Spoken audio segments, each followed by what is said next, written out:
Welcome back to the So Sue Me podcast with John Swallow. John has invited me yet again back to this amazing podcast show. John, it is so good to see you again. Thanks. It's great to be here. I always enjoy talking with you.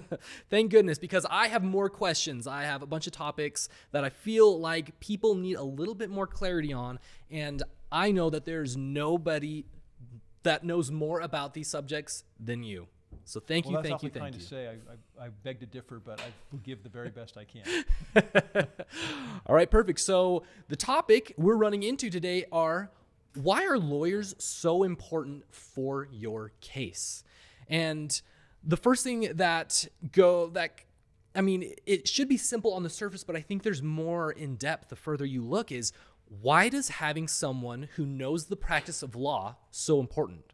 Why having someone so knowledgeable in this subject, why is it so important? Right. That's a deep question, and it really comes down to how our legal system is constructed and built, the premise of it all. And it's called an adversarial system for a reason. And what that means is that you take two sides, and instead of starting in the middle, you start at polar opposites. So whenever you're either being sued or being prosecuted, or when you're suing on the pro side or the prosecution side, right? And we're not worried about prosecutors on our show here, because they work for the government and they know what they're doing, and no one listening to me is going to be gleaning nuggets from me if they're a prosecutor per se, right? And so if you understand that things start on the opposite side, you realize that if you don't respond, the court, the fact finder, the person who's the mediator here, or the ultimate decider here, is going to take everything as true that was said by the other side way out in left field if you don't provide a counterweight or a balance to bring things back to the middle or over to your side. It just doesn't happen naturally, the way our system is built. And so, for example, let's say that you were injured at your neighbor's house. You slipped and fell off a porch, or let's say you fell and hit a nail with your face that was protruding outside of an unfinished wall, and you called up the insurance company and you said, hey, I hurt myself. I'd like to make a claim. And the first question they might ask you is, are you represented by a lawyer? And you say, no, I don't like lawyers. I think I'll just kind of work this thing out myself. Well, as soon as, the insurance company stops licking their chops, thinking this is an easy rollover case here, we'll offer you a minimal amount of money, you'll sign this release and we're done. What most people don't understand is that if they are hurt in a car accident and it's someone else's fault, or if they're hurt, and most people get that with cars, if they're hurt at a neighbor's home by the negligence or fault of some thing that the neighbor has or hasn't done, and usually regular people who aren't trained as lawyers and understand how this all works wouldn't know what is a covered claim or not, right? Most people wouldn't even think about going to a lawyer and saying, do I have a right to recover anything because I've just disfigured my face, or I've just fallen and broken my arm, or heaven forbid something worse, I've fallen on a trampoline and hurt my neck or something. My son's paralyzed, and they don't understand that there is a way to recover in a way that doesn't really impact your neighbor at all, and that is the insurance, right? And so if you go and make the claim yourself, you're likely not to recover nearly as much as if the insurance company understands, oh wait, this person has got a lawyer, this lawyer understands what the rights are and what the liabilities are, and understands to send you to the different doctors and to make sure that we get to the bottom of what the injury is. And that can make the difference between a $10,000 payout and a $100,000 payout, or $250,000 payout. A good personal injury lawyer will know to send you to, if you hit your head, to the right physician who can really do a CT scan and really evaluate whether you've got a long-term injury, and rather than something that's very minor. And once you have all those facts in play, and this attorney who normally works on what's called a contingency basis, so that it means that there are no costs or expenses or fees that come out unless you prevail, unless they get a recovery, and then it's a percentage of those. If you don't take advantage of that for them, the insurance company will never take you seriously. It's the same thing in a divorce. Let's take a divorce, for example. Let's say that you decide that your husband can get a lawyer, but you're not going to worry about it because your husband's going to treat you fairly. Well, the lawyer on the other side, your husband's lawyer, his job or her job is not to make it so it's good for you. You're not the client. It's to advise your spouse, soon-to-be ex-spouse, former spouse, to all of the extreme rights that person has. And if you don't have a lawyer on the other side to counterbalance that, advise you of your right to bring the truth back to where it really is, somewhere in the middle, or maybe even on your side, you're just going to get smoked by the process. So whether it's personal injury, bankruptcy, domestic divorce law, tax issues where you have the IRS going against you and you need someone who really knows how to fight for you against the IRS, right? They have no incentive to compromise. My own mother had an issue with the IRS and a very defensible position. She, without getting into too much detail, and she's authorized me to share this, she sold her house that she lived in for like 10 years. My dad had passed away, and she sold the house. And she had an exclusion under tax law that she was entitled to receive. Well, the IRS didn't see it that way until my mom got a lawyer and was able to present that to the IRS, and the case went away. But had she not had that kind of help, the government probably wouldn't have listened to her. And so that's one of the reasons why it's important to have a lawyer on either side when a lot is at stake. You'll hear me say this phrase often. Ask yourself what's at stake, and if it's a lot of money or a lot of money on the other side where they're coming after you for a lot of money, or a lot of money on your side if you need to collect what you're really entitled to, you've got to have good legal counsel or you'll never be treated fairly. Wow. You're explaining how that if you have someone representing you who's knowledgeable in that field, you will be taken care of. And I love that aspect of what you explain and what you do. And that goes perfectly into the next question that I believe a lot of people have is, can hiring a lawyer actually save you money? Because just from watching TV shows and all these things, it seems like just regular perception. It seems like it's very expensive to hire a lawyer. Is it worth it in the end to hire a lawyer? Can they save you money? Right. And you're right. Lawyers can be expensive. And you have to always ask yourself when you're making the decision about whether to engage with counsel or not, what is at stake? You'll hear me say that over and over and over again. So, for example, if you're being investigated for a criminal matter, and people say, well, I'd never be investigated for a criminal matter. And a lot of people are investigated. A lot of people are charged when they're completely innocent. Sometimes it's that your skin color is the wrong color, quote unquote. There is no, by the way, to be clear, there is no such thing from my viewpoint. But discrimination can exist in our legal system. Or maybe your political views are at odds. Or maybe someone has made an allegation to get back at you for some petty difference that you have in the community. And so if your freedom is at stake, then there's a lot at stake. And so the question doesn't become, will I save money by talking to a lawyer? It's, will I preserve my freedom or my record or my ability to earn an income or my reputation within the community by if I don't hire a lawyer? As far as the monetary side of that, I've already explained that in a personal injury standpoint, in most cases you're going to recover more as a result of the expertise and advice of a lawyer and the negotiating position of the lawyer than if you tried to negotiate with an insurance company on your own. In a divorce proceeding, it's probably exactly the same way, right? Because you have a lawyer on the other side saying you don't deserve anything, and your lawyer will say you deserve everything, and the truth many times is in the middle. If it's a bankruptcy consideration, you're never going to walk through a complicated bankruptcy proceeding or even a simple one without the help of a good bankruptcy lawyer who knows whether you file a Chapter 7, which is liquidation, a Chapter 11, which is a business reorganization, or a Chapter 13, which is an individual reorganization case. And so in almost every circumstance, an estate plan, for example, yes, you'll pay money, good money, to establish an estate plan.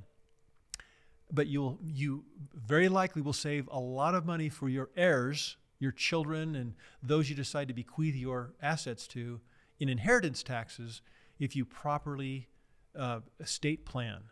Or you'll make sure that your children, if they're minors, think about this. How many parents in this country have given no thought about who's going to take care of their children if the unthinkable were to happen and they were to be killed in a devastating traffic accident? My wife and I, when I was campaigning back in my political years for United States Congress, once flew from Salt Lake City to St. George at midnight in a single engine airplane with a pilot we didn't even know. We had children ranging from age 14 to age 2. We had 5 children. Had the unthinkable happened in that airplane, what would have happened with our children? When we landed on the ground, when our feet touched Mother Earth again, we both looked at each other and we said, never again are we ever going to go together as parents in a single engine plane. But the important concept there was more important than that. I don't want to say more important than that. There's nothing worse than leaving your kids, right, without parents, orphans. We didn't have a plan. We had never really discussed what would happen to our children if something were to happen to both of us at the same time. So you ask, will it save money? It may cost you more money. It may save you money. A lot of times it will save you money. But the important thing is you will get your problem solved. And you have to ask yourself, what's at stake here? And if it's important, go talk to a lawyer and know what your rights are and get things set in order before it's too late. Because once it's too late, I hate to use this example, but on the way down, it's too late. Mm-hmm. It's too late. And there's nothing that can be done to reverse too late. That is such great insight. I appreciate you explaining that in such a wonderful way. And now transitioning into a question where I think I'm not the only one out there who's worried about all of the different legal paperwork, all the different documents, all of the different things that go into it. So you decide to hire a lawyer, which of course you should always do, no matter, make sure you just get that taken care of. But will they take care of all of the back end stuff? What is a client's responsibility versus you can trust your lawyer to take care of all of the paperwork? Well, in almost every state, and I say that because I don't know what the rules are in every single state, but in my state, the 2 states I'm licensed in, Utah and Colorado, for example, there is a requirement that you engage in a written representation agreement where the responsibilities of both sides are specifically written out, reviewed, and signed by each side, by the law firm or the lawyer on the one hand and the client on the other hand. Then as you go through the process of meeting with your lawyer, sharing the situation, the lawyer can help you develop a plan and will let you know what your responsibilities are and what his responsibilities or her responsibilities are in the representation as you move forward. And then one of the things I pride myself on, I learned this as a brand new associate lawyer in the first law firm I joined out of law school, was that I try to communicate regularly with my clients, and I try to get back to my clients the same day they ask me a question, or if not that, the next day. Because I think communication between an attorney and a client is very, very important and critical. And so if you find a lawyer who will communicate with you and share with you, or you can discuss and ask questions of, then you will be on top of things in terms of who's doing what. And I do believe that even with the best of lawyers, it's important for clients to hold their lawyers accountable and to ask questions and say, what do you need from me? What's the next step? Without becoming, a pest about it, right? But in my practice, any legitimate question from a client is an important question, and I'm always happy to answer any question a client of mine has. And I wouldn't expect that a client will call me 5 times a day unless we're getting ready for a trial that starts the next day, right? But at the same time, communication will govern the various responsibilities between the parties to the extent they're not covered in the representation agreement when the engagement first is commenced. Perfect. In those situations, when you have your lawyer representing you, what does it look like when the other party has a lawyer as well? Like, I feel like you've been in situations where maybe the other party hasn't had one. Why is it so important to make sure that you are well represented, especially if there is a lawyer that is almost combating you? Well, I always feel awkward, honestly, when I am dealing with the other side and a lawyer's not involved, because there are certain ethical standards that lawyers adhere to when they're in an adversarial system with another lawyer on the other side. There are certain rules of evidence that govern that lawyers understand between themselves. For example, there's a rule 408 in the rules of evidence that says that settlement discussions between parties can be confidential, so that parties are free to open up and share without feeling like if they say something that could be damaging to them, they'll see it on the witness stand as having communicated that fact. It's important to understand that what I say as a lawyer representing a client is not admissible in most cases in a court of law. But what my client says may not be that protected. And so having a lawyer on your side representing you can insulate you in the negotiation process from saying something that can be used against you later, as the lawyers kind of work towards a resolution that is always better.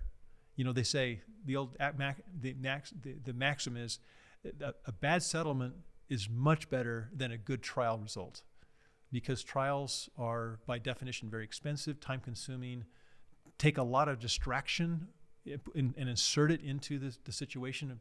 People don't understand how much distraction, how difficult it is emotionally to deal with the prospects of going to a trial. And so lawyers kind of help people along the path to settlement and resolution. And like I said before, I'm a problem solver, and I believe the best way to do that is by working together with a lawyer on each side. Amazing. Rolling into our last question here. I don't know if you can answer this question in a number standpoint, but like, what do your odds of winning look like when you hire a good lawyer? Like when you're going into, and I know certain cases it's going to be so different, but is your chances of winning a lawsuit or anything, are they exponentially higher when you hire a good lawyer, or what does that kind of look like in your eyes? Well, there's an old phrase that goes something like this. When the facts are on your side, pound the facts. When the law's on your side, pound the law. When neither the facts or the law are on your side, pound the table. The good lawyer will put your case in the very best possible light for you to have the very best chance of the most favorable result possible. So when you ask how do the odds increase of a favorable result if you hire a lawyer, you're really saying, kind of like hiring a good coach, but probably more important than that, because a good coach will bring out the best talent for the team and bring the team together give the team the very best chance of winning. And again, I've said it before, I'll say it again. I say play ball because it's a system. It's a very important process, kind of like a game with rules. And if you have the right coach, if you have the right communicator on your side, who has the right relationships, who understands and is effective in court, understands the process, and has a good reputation standing in the community with the court, your lawyer will give you the very best chance of a favorable result. Where if you don't have a lawyer, or you don't have a good lawyer representing you, then the odds go down dramatically of having that favorable result, either because the other side won't take you seriously, or because your lawyer will be inadequate in trial or in a proceeding that is very important to you. So if the stakes are great, do your best to hire the best counsel you can and have trust and confidence that your lawyer will help you. And then don't be negligent at the switch either. If you don't think the lawyer is the right person a few weeks into the case, don't be afraid to make a change or to explore with that lawyer how that lawyer can better serve you as a client. In other words, you don't just blindly hire a lawyer and then just check out. You find the best lawyer you can, and then you pay attention and you respond and you evaluate and you use that good old common horse sense that we're all born with as you go through that process. And I understand that very well, having been a lawyer for 30 years And also having had occasion in my life and career to need to hire a lawyer, I understand both sides of that in a way that's, I think, fairly unique considering my life circumstances. And it's a very important decision, and it's very makes a big difference if you have the right lawyer helping you. And because I'm a problem solver, one of the things that gives me the energy to do this and to share this information, these nuggets with people, is that I want to help everyone understand how important it is to have a lawyer, the right lawyer. And just to say, I'm happy to have people reach out to me at askjohnswallow.com and see if there's something that we can help you with. Thank you so much, John. Thank you for all your insights today and for all of your knowledge and for your time. Like John said, please visit his website. He has so many resources that can help you, and he will be able to help you with any problem, any legal problem that you have. So thank you again for letting me be on the show. You're welcome. Thank you.